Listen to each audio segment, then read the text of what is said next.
পশ্চিমবঙ্গে মুসলমানদের উপর নিপীড়ন বন্ধে ভারত সরকারকে অনুরোধ জানাবে বাংলাদেশ।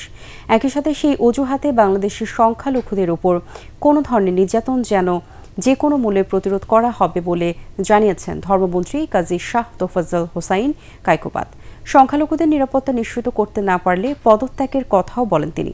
সচিবালয়ে বিএসআরএফ সংলাপে মন্ত্রী আরও বলেন, জনগণের জন্য প্রধানমন্ত্রীর নানামুখী পদক্ষেপকে বাধাগ্রস্ত করতে গণতন্ত্র হত্যার পায়তারা চলছে।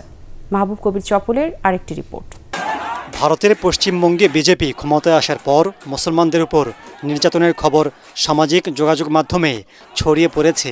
এমনকি মসজিদে নামাজ আদায় করতে বাধা দেওয়ার ভিডিও প্রকাশ পেয়েছে। বিষয়টি নিয়ে বাংলাদেশের ধর্মমন্ত্রীকে প্রশ্ন করা হলে তিনি বলেন, ভারতে মুসলিম নির্যাতন বন্ধে সেদেশের সরকারকে অনুরোধ জানানো হবে। একই সাথে নিশ্চিত করা হবে বাংলাদেশের সংখ্যালঘুদের নিরাপত্তা।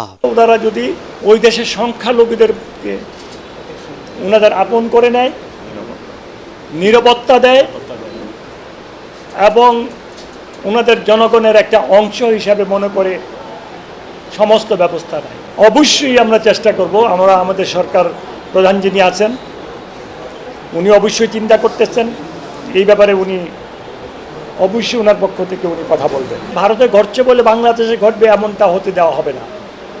প্রয়োজন বোধে মন্ত্রিত্ব ছেড়ে দেব, কিন্তু এখানে কোনো সংখ্যালঘুদের উপরে কোনো অন্য ধর্ম অবলম্বিতের উপর অত্যাচার, অবিচার, জুলুম, নির্যাতন সহ্য করব না ইনশাআল্লাহ। দেশের রাজনীতি প্রসঙ্গে মন্ত্রী বলেন, বিরোধী দল সরকারের গঠনমূলক সমালোচনা করছে না, বরং বিব্রত করছে।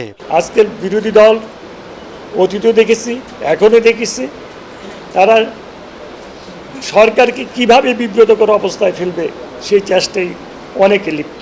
তারেক রহমান সাহেব প্রথমবার এমপি হলেন, প্রথমবার প্রধানমন্ত্রী হলেন, হয়ে উনি এত কাজ করতেছেন, এত ভালো কাজগুলি করতেছেন, এটা অনেকেই সহ্য করতে পারতেছেন। এই জন্য আপনাদেরকে চোখ কান খোলা রাখতে হবে। গণতন্ত্রের ধারাবাহিকতা যেন বজায় থাকে।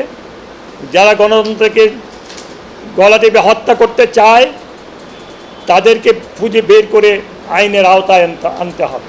ধর্মমন্ত্রী আরও জানান, আগামী বছর থেকে হজের খরচ কমানোর চেষ্টা করবে সরকার। আগামী হজে আরও কমবে ইনশাআল্লাহ। মাহবুব কবির চপল, ATN বাংলা, ঢাকা।